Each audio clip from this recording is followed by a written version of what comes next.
Good evening. First of all, I want to thank WHRO for having us here and giving all of us an opportunity to tell our story.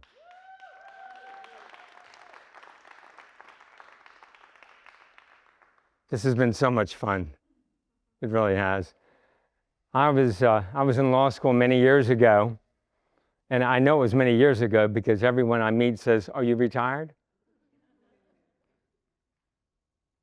I wrote for the student newspaper. I went to University of Richmond Law School, and the article that I wrote was about an extension educational program from the University of Richmond. It was the first time they were going to do this, and they asked me to write the story. I did, and my father called me up a few days later. He said, I get that newspaper. I read your story. He said, it was a great story, and I think it's going to be a great program. How would you like to go to Europe? How would you like to go to England and study abroad? I said, you don't have to ask me twice, Dad. I'm in. Well, since I wrote for the newspaper, I decided to write a letter this is before emails. I wrote a letter to the British Tourist Authority in England, just telling them that I was coming over there, that I'm a student, and I look forward to coming over. And they sent me a letter saying that we welcome you, hold on to this letter of introduction. And they put me up at a wonderful hotel for free the first night.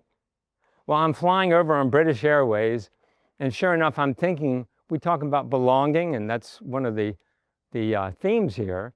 And the question is, I've never been away. I mean, I'm a small town guy from Portsmouth, and I've never been away before.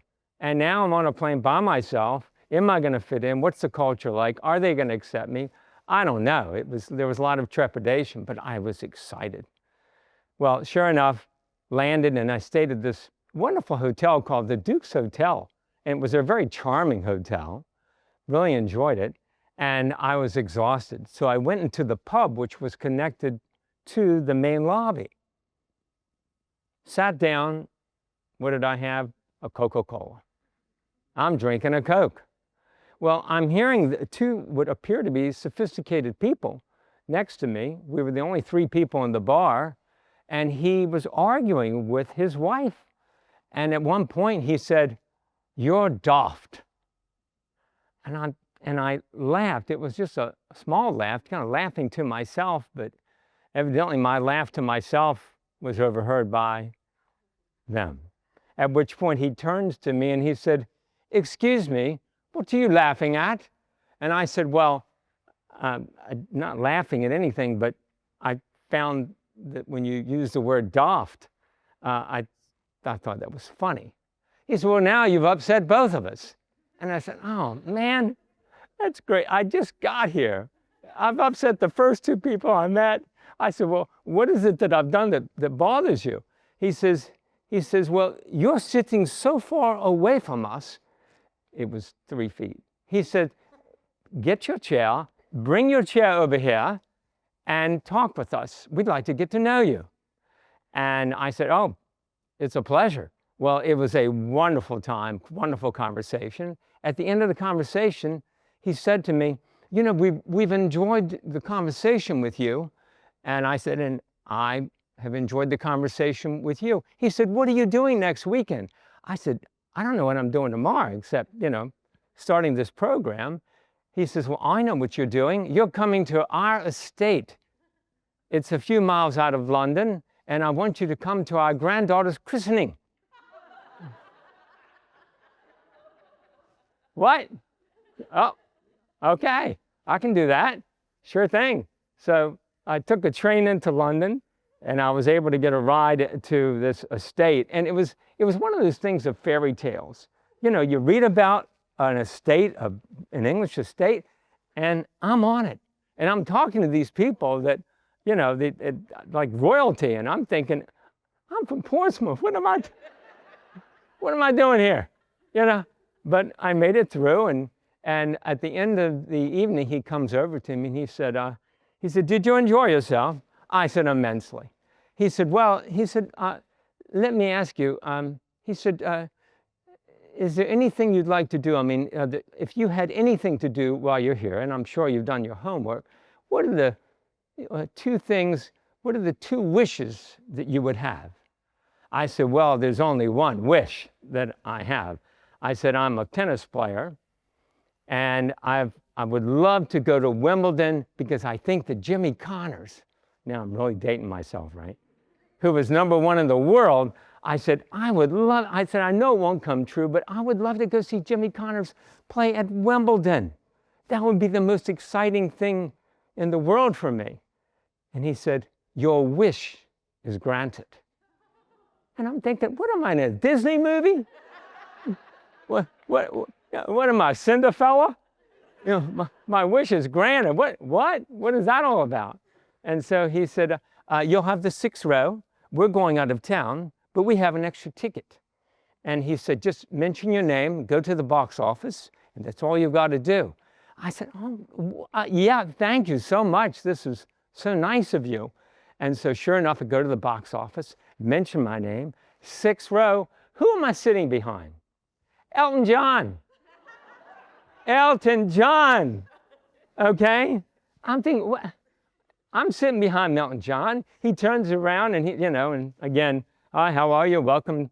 And I'm thinking, nice to meet you. And then he introduces me to a lady who, by the way, she was number 30 in the world in tennis, and she's sitting next to me. He introduces me to her, and we got along quite well and enjoyed talking with her. And she says, and it was really wonderful. During the match, toward the end, she said, by the way, she said, did you bring a coat and tie by any chance? I said, I was in the Boy Scouts. We're always prepared. Be prepared. And yes, I had a coat and tie. She says, well, and she said it just so casually, like, you want to go to a Arby's or something. And she says, well, I tell you what. She says, would you be my date tonight to the Wimbledon ball? Wimbledon ball?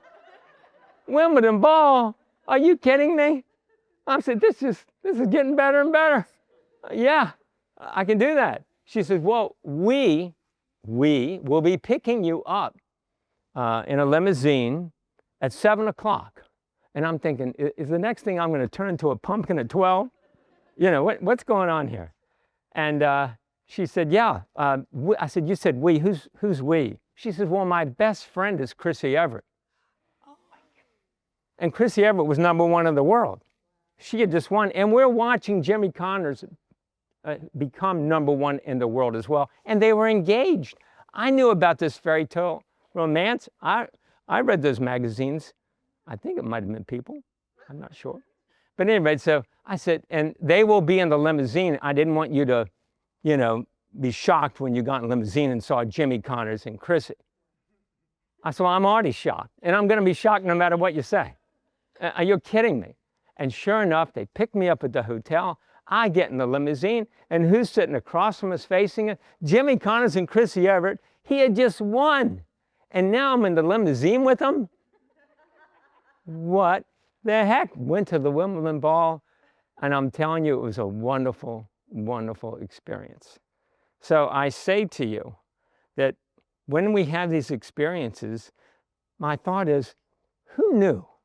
Who in their wildest dreams, including me, would have thought for a moment that a small laugh in a small hotel, in a small pub, would result in me having the most exciting, wonderful day of my life?